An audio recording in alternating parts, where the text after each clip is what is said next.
de los Romanos es una carta doctrinal y uno no puede perder el sentido de cuáles son los asuntos que está tratando Pablo.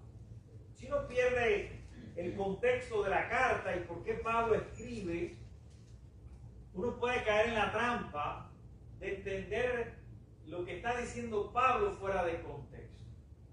Y siempre este refrán, un texto fuera de contexto sirve para un buen pretexto. Por eso todo este mes lo hemos dedicado a estudiar, a profundizar, a brindarle herramientas que nos permitan una mejor comprensión, una mayor claridad de lo que los autores originales quisieron decir. Si no podemos entender en esencia qué fue lo que quiso decir Pablo aquí, a quién se está refiriendo, el tema que está abordando en este capítulo se refiere, como piensan los calvinistas, los hermanos de la fe, porque son hermanos de fe, que tiene que ver con de aquellos que van a ser predestinados para salvación, o si está hablando simplemente sobre el linaje y la elección de un pueblo en términos corporativos y no individual. Son preguntas que podemos hacernos en esta mañana y que están ahí en el texto y que tenemos que buscar esas respuestas en lo que realmente quiso decir el apóstol Pablo. Además, tenemos que compararlo y buscar esos textos paralelos, no solo que hablan y que refuerzan la posición de la predestinación, sino también otros textos bíblicos que nos hablan del libre albedrío y que también están en la palabra de Dios. Entonces, ¿cómo armonizar esa aparente tensión? Hubo dos grandes hombres, y el primero fue San Agustín, en el siglo, entre 150 al 400 aproximadamente, en el siglo IV. San Agustín fue el primero, y esto es lo primero que llama la atención cuando uno analiza este texto. El primero que habló de la predestinación no fue Calvino, fue San Agustín. Y fue precisamente Calvino el que tomó de San Agustín para elaborar esta doctrina que básicamente quiere decir que unos son elegidos para salvación y otros son elegidos para condenación. Y que enfatiza en gran manera en la soberanía de Dios. Y uno puede decir, bueno, Dios es soberano. Y mi respuesta a ustedes en esta mañana es sí, Dios es un Dios soberano. Dios es un Dios soberano. Dios nos ha dado libre albedrío. Bueno, los calvinistas dicen que no. Que estamos muertos en nuestros pecados. Y porque estamos muertos en nuestros pecados, hasta que Dios no tome la iniciativa y llegue a nosotros y nos saque de la muerte a la vida con su poder, nosotros no vamos a poder acercarnos a Dios. O sea, el hombre está tan depravado en su pecado que es incapaz de reconocer que hay un Dios. Y hasta que Dios no llegue a él y quite esa venda y lo levante de los muertos y le dé su espíritu y le dé su fe, porque son dones que vienen de Dios, y en verdad es así, el hombre no puede hacer. O sea, que limita al ser humano a nada, lo convierte en un ser. El ser humano no participa en la salvación. Entonces, ahí esa es la posición. El problema de todo esto, y pienso yo que ese fue el gran problema de Calvino, es cuando llegó al punto de los que van a ser condenados. O sea, en la presciencia. O sea, Dios conoce las cosas antes de que sucedan. Y nosotros decimos, sí, Dios sabe todo lo que va a acontecer porque Dios es atemporal. Dios no tiene ni principio ni fin. Dios es el creador de todas las causas y de todo lo que existe. Dios no está en el tiempo como nosotros, limitado por el día que nacemos y el día que morimos. Dios está a lo largo de todo el tiempo y es muy difícil explicar eso para nosotros, porque somos seres finitos. Pero Dios es atemporal, ese es un atributo de Dios.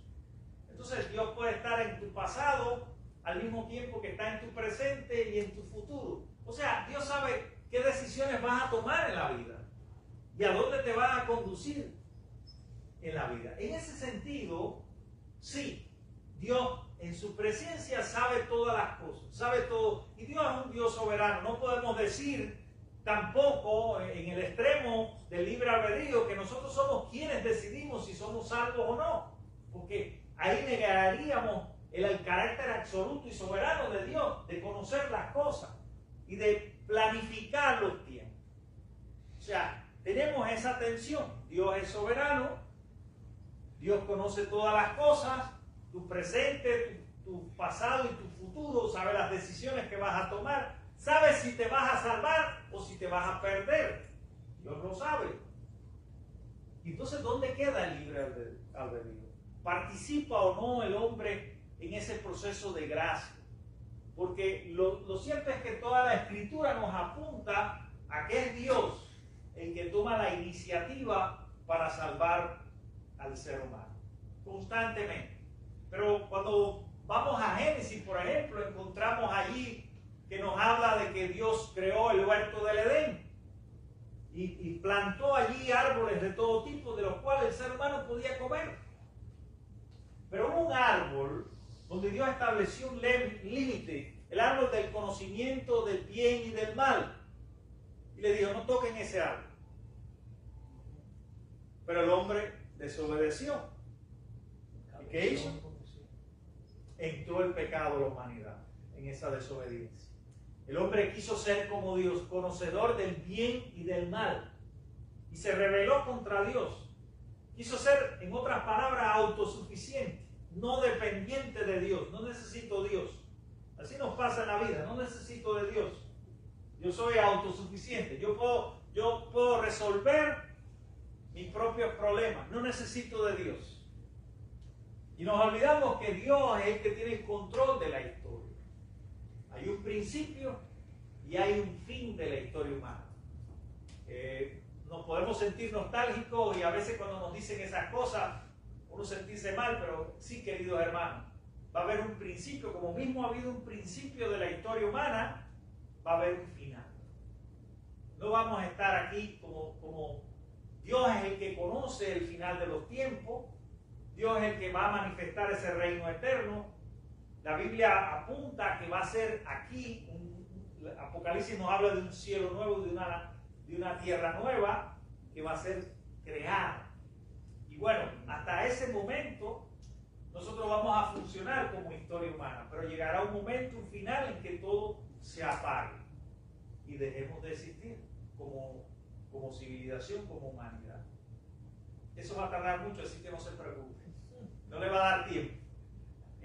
Lo cierto es que aquí la carta nos habla, y esta es los versículos claves que usa el calvinismo para defender la predestinación. O sea, ellos dicen salvo siempre salvo, y hablan de la perseverancia de los santos. O sea, Dios ya conoce los que van a ser salvos, tú no lo sabes. Tú no lo sabes, tú no sabes quiénes van a ser salvos, solo Dios. Y eso ya a mí me empieza a crear un ruido en el sistema. Porque, sí, como yo sé que yo soy uno de los elegidos. Entonces podemos ir a la Biblia y decir, bueno, por los frutos los conoceréis. Pero ¿quién es el que conoce el corazón humano? Es Dios. Hay personas que han estado toda la vida en una iglesia diciendo que son cristianos y al final se destapa algo grande y uno pone en entredicho de que y de verdad era fiel. ¿Qué pasó ahí? Vamos a ver lo que nos dice la carta en sí. Lo primero que tenemos que entender es cuál es el mensaje de esta carta. ¿Cuál es el mensaje de Romanos? Y lo encontramos en un pasaje que fue el himno de avanzada de Martín Lutero. Se encuentra en el capítulo 1, versos 16 al 17. Dice, porque no me avergüenzo del Evangelio, porque es poder de Dios para salvación a todo aquel que cree, al judío primeramente y también al griego. Porque en el Evangelio la justicia de Dios se revela por fe y para fe, como está escrito, mas el justo por la fe vivirá.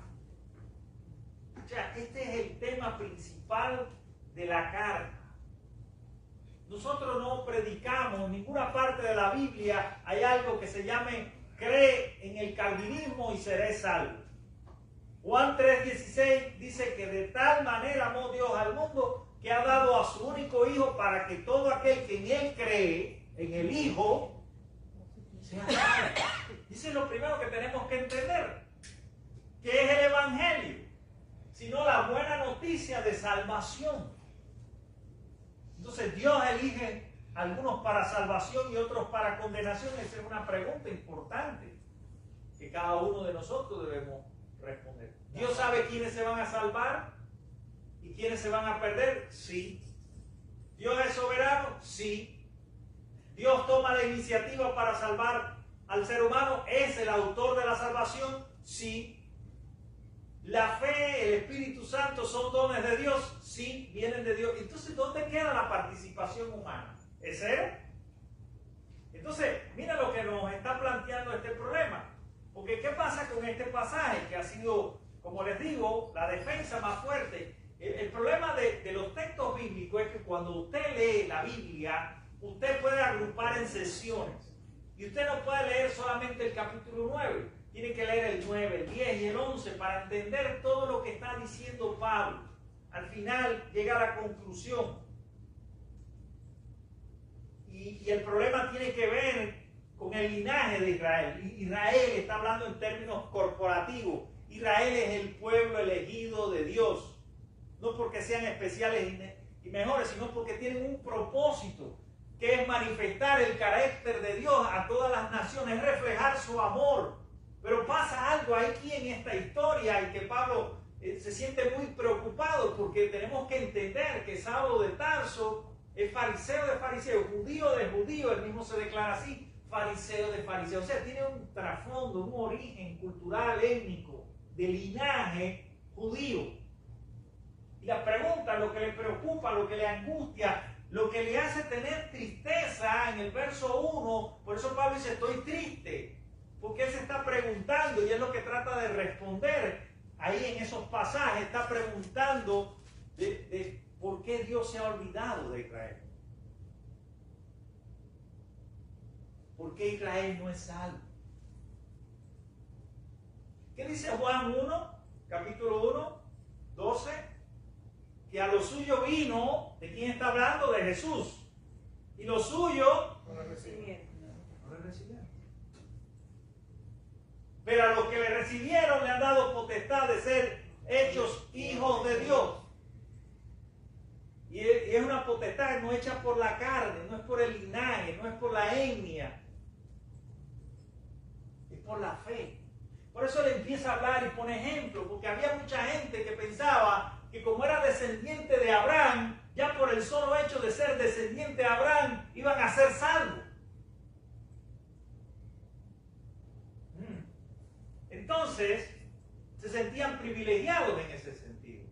Y Pablo tiene que corregir todas esas cosas dentro de esas comunidades cristianas, donde hay judíos, donde hay descendientes de Abraham, pero donde también hay gentiles, paganos, gente griega de otros países que vienen de otra cultura y no tienen esa tradición y no conocen ni siquiera la ley de Moisés.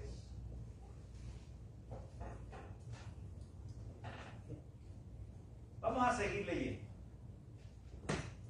¿Dónde entonces es que se obtiene la fe? ¿La fe es por las obras de la ley? ¿O es un regalo? ¿O es un don de Dios? ¿O es por fe? ¿Habrá le sido contada la justicia de Dios por sus obras, por cumplir la ley? Y ese era el gran problema del pueblo judío. Tenían una ley que era imposible cumplir. Cientos de mandamientos y ordenanzas. Era imposible cumplir para un ser humano. Y la ley en sí, como dice el apóstol Pablo, no era mala, porque reflejaba las cosas que están mal. Era como un espejo que nos permitía ver, pero no daba la solución al problema del pecado. ¿Quién era el que daba la solución al problema del pecado? Jesús, con su gracia. Entonces, Abraham no era justo porque cumplió la ley, porque nadie pudo cumplirla. Solo Jesús. Abraham era visto a los ojos de Dios como justo por la fe. Entonces, el hecho de creer es lo que, no el hecho de pertenecer a una religión, no el hecho de ser descendiente por la sangre, por la carne, era lo que te daba derecho a ser hijo de Dios, sino la fe genuina y sincera, era lo que te convertía justo ante Dios. Por eso Pablo empieza a hablar del poder del Evangelio en el capítulo 1, versos 16 al 17, y recalca esto, y dice, porque no me avergüenzo del Evangelio, porque es poder de Dios para salvación a todo aquel que cree, al judío primeramente, y también al griego. ¿Y por qué el judío primeramente? Porque fue el primero. A lo suyo vino, dice la palabra. Entonces, Romanos 9, volvemos aquí.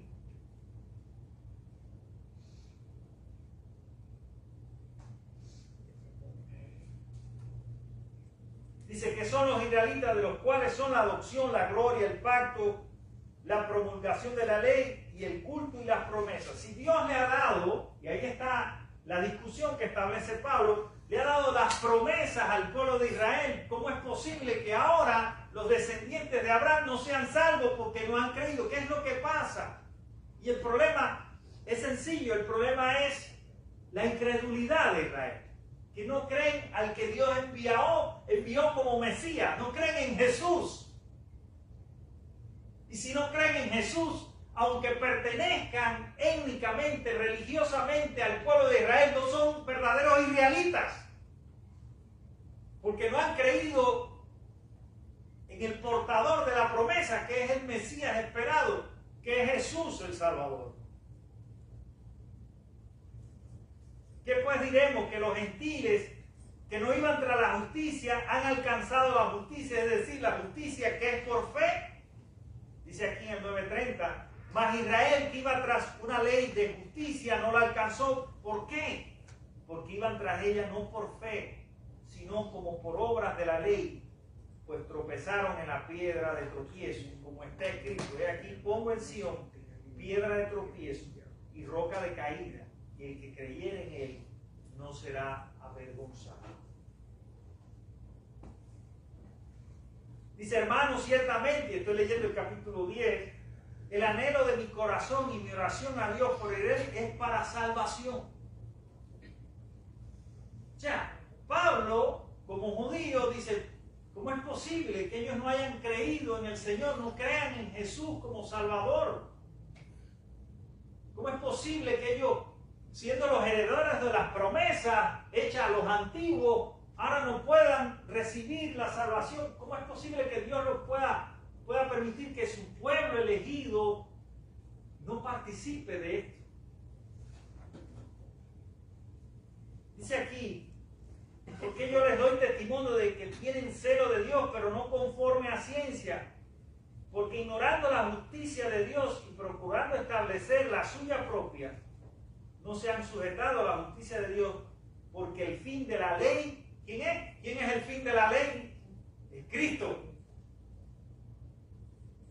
Amén. Para justicia de todo aquel que cree. Y ahí está el punto. Él está tratando de convencer a los judíos que no creen en Jesús, que van a perder la salvación. Entonces, ¿de qué está hablando el capítulo 9? ¿Está hablando de una elección individual o está hablando de un pueblo que ha sido elegido? Léanselo con calma. No crean todo lo que yo le digo. Yo he estudiado, pero léanselo con calma y tienen que leer toda la carta. Tienen que leer los capítulos 9 al 11 para entender todo esto. Porque miren en el verso 11 lo que yo le estaba diciendo. En el capítulo 11, perdón, dice verso 1. ¿Ha desechado Dios a su pueblo? Y eso le preocupa, esa es la tristeza de Pablo. Pablo está pensando en voz alta y escribiendo. ¿Ha desechado Dios a su pueblo? Y entonces él mismo responde y dice, y esta es la manera de hablar Pablo, en ninguna manera. Porque también yo soy israelita, de la descendencia de Abraham, de la tribu de Benjamín. ¿No ha desechado Dios a su pueblo, al cual desde antes conoció? ¿O no sabéis que dice de Elías la Escritura, como invoca a Dios contra él, diciendo: Señor, a tus profetas han dado muerte y tus altares han derribado, y solo yo he quedado y procuran matarme.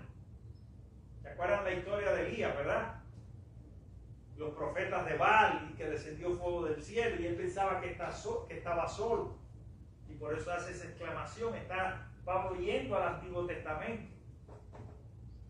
Pero ¿qué dice la divina respuesta? Me he reservado 7,000 hombres que no han doblado la rodilla delante de Baal. Está hablando de lo que sucedió al profeta Elías. Así también aún en este tiempo ha quedado un remanente escogido por gracia. Y si por gracia, ya no es por obras. De otra manera, la gracia ya no es gracia. Y si por obras, ya no es gracia. De otra manera, la obra ya no es obra. Es un rejuego de palabras de Pablo. ¿Qué pues? Lo que buscaba Israel no lo ha alcanzado, pero los escogidos sí lo han alcanzado. Y los demás fueron endurecidos. Como está escrito, Dios les dio espíritu de estupor, ojos con que no vean y oídos con que no oigan hasta el día de hoy. O sea, dentro de esos judíos, porque de momento él dice, bueno, entonces Dios se olvidó del pueblo de Israel, no van a ser salvos. Y eso les preocupa. Pero ahí le está diciendo y dice, no, va a haber un remanente dentro de los judíos que van a creer en Jesús. Y de hecho, lo hubo. Todos los apóstoles eran judíos. No hay ninguno que no fuera. Y creyeron en Jesús. Y por ello estamos nosotros aquí. O sea, ellos sí fueron herederos de la promesa. Y él pone los ejemplos de Isaac. Él pone los ejemplos de Jacob y Esaú.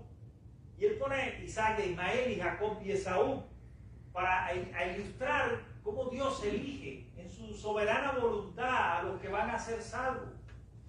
Pero también nosotros tenemos que entender, y es la manera que yo tengo de comprender esto, que aunque Dios es soberano, que aunque Dios es autor de la vida, aunque Dios es el dador del Espíritu, de los dones y de las promesas, aunque Dios es el que comienza la obra en ti y el que la termina, y aunque Dios al final de los tiempos va a prevalecer en su voluntad sobre nuestras decisiones y elecciones, eso no quiere decir que nosotros en ese ámbito de su gracia, de su soberanía, de su misericordia, nosotros como seres humanos no participemos en ese proceso de salvación. Y así yo lo entiendo. Humildemente lo digo, yo lo entiendo así. Dios en su gran amor nos deja también a nosotros que participemos en ese proceso de gracia. Porque si no sería contradecir, y hay que buscar una manera de conciliar estas dos grandes tensiones y que han dividido las iglesias y siguen dividiendo las iglesias. Por eso yo, en este análisis que estamos haciendo en esta mañana, lo primero que tengo que decirle que usted no es salvo por creer en una o en otra doctrina. Son hombres que han interpretado con fundamento, con argumentos, las escrituras. Hay razones para las dos, pero al final usted es salvo porque creyó en Jesucristo. Amén. Amén. Entonces, como estamos hablando de la Biblia, me quise meter en problemas, porque es difícil explicarlo. Y entonces, llegar a una conclusión que por lo menos nos deje tranquilos. Y a mí siempre me preguntaban, ¿y tú tienes seguridad de la salvación? Entonces, el calvinista es muy radical en eso. Si ya Dios te eligió, tú vas a ser salvo. No hay nada que te pueda separar del amor de Dios. ¿Eso no es lo que dice Romanos? Nada nos puede separar del amor que es en Cristo Jesús. Otro texto emblemático del calvinismo. O sea, hay un fundamento bíblico fuerte para eso.